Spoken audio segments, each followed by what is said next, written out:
But when I dropped it, and it guided me to drop it, you know, remove it, don't care about that, just see it as an experience and everything. And then I allowed it to happen. So I went up to this man and woman and we started talking. Now he was on a divine frequency. And I brought up the whole communication thing, but this time it only took like 3-4 minutes to get the message across.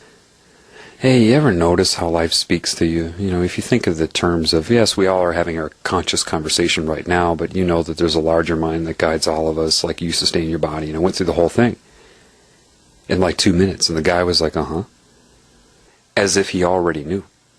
I said, isn't that interesting? And I explained what happened. I said, these were the thoughts going through my mind. Now, I know consciously you were talking about the directions.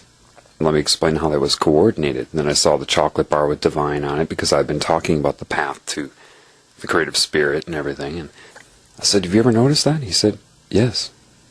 And I'm like, yes, people are awake to this. And I said to him, man, it's weird at first, isn't it? It took me a while to get a handle on this. He says, yeah. He says, thanks for sharing that. I'm glad you reminded me of that. And I said, you're welcome. And I turned to go get my sandwich. He said, well, thank you. From both ways. And then psychically in my mind, I knew what that meant. What that meant was many things. That's why language doesn't cut it. Thank you from both directions, both ways, from both ends. What does that mean?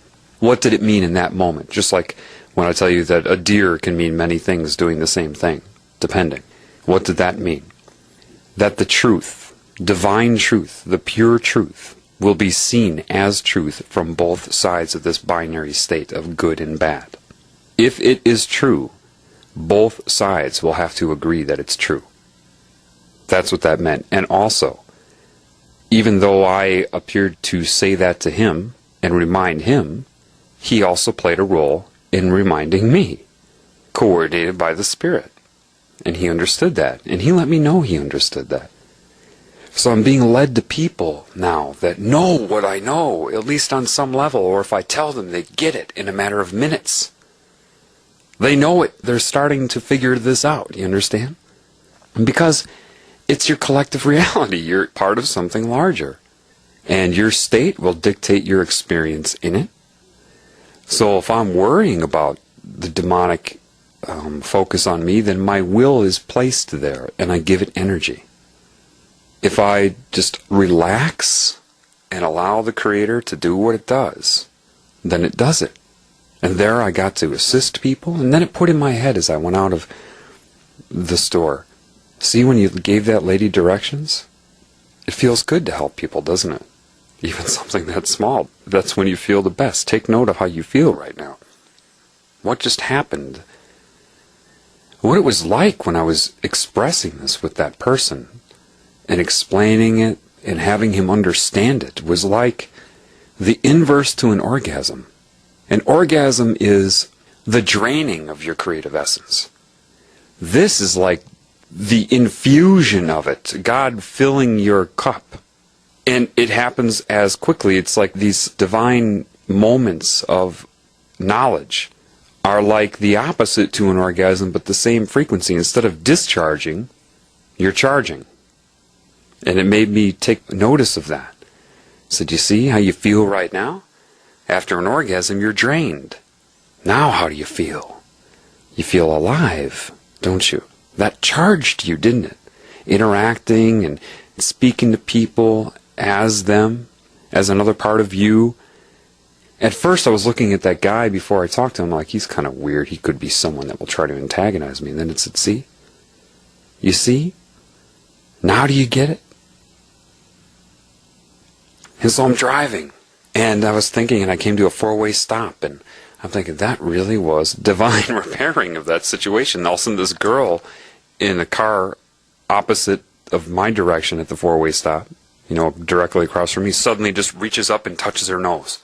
For no reason, just reaches up and touches her nose exactly in response to my thought. It will always speak to you. And it can do that. You see, it didn't really violate her free will. It didn't. It's for the good of the whole. So therefore, making her feel like she needs to touch her nose is good for the whole. And it doesn't really alter her conscious experience while she's driving in her car. And it just all comes together. And then I went and parked in this nature area to eat my sandwich. And I was thinking about the man Christ and what he was saying and how what seems to be happening right now. And I'm thinking, no, is this how? And then the wind just picked up. Whoosh. And I was just thinking, I love the creative spirit. I just love you. I love what you're doing with me. And I'm driving back home, and now I'm seeing people drive past me, and I'm looking at them with appreciation and love. Felt like a kid, you know? I'm looking at them, and I didn't have the poison in my mind. It was like, oh, look at you dressed this way, you dressed that way, you're driving this, you think this. Like my old ego used to think when I thought I was intelligent. Now I can just look at people, and I just had this love for them, and then it put into my mind. That's what sustains them. Doesn't matter if they know of you or not. If you look at them and their image and their essence and you love them, that sustains them. Just like negative energy affects people. Love will sustain them just by loving them. Because you're a part of something larger. And so now you're an awareness of them, connected to them, and that will affect them. As they're driving down the road, it could trigger a certain thought or whatever, but it sustains their essence. Every time you can look at somebody just for a moment with love, it's like plugging in your rechargeable battery for a moment. It gives them that juice. It gives them the sustaining essence of this whole reality. And it's said again, love my other creations. They are you. It is me in you and in them. If I'm helping you and I'm in them, what does that tell you? Yes, there is a problem right now, but see, the more you focus on me, it said, the essence of love and life, the creative spirit, the more I'll guide you. The more you'll have communication with me. You just needed to open up to it. It's always been there. And it guided me, and it was just wonderful. It's so funny because I know people have experienced this, but they didn't know how to properly explain it to people. And it said, this is the role that you get to play. In your healing, you get to be a healer. You get to play an active role, and I'm happy if you understand this. I'm happy that you explain it. You're not going to be the only one to explain it anyway. So don't put the whole world on your shoulders. You're playing your part. This isn't going to be stopped. You know? I mean, the wind just picked up outside my house right now. I mean, do you think the creative spirit's just like, relax. Relax and follow your path. Learn your lessons. Follow your path. Always be focused on me, and me is the love, the spirit, the sustainer, the creator. And the spirit would speak to me through winds and chirps and birds and agree, yes. Look how much joy you have. I looked around and I was by a lake and the sun was shining off of the lake.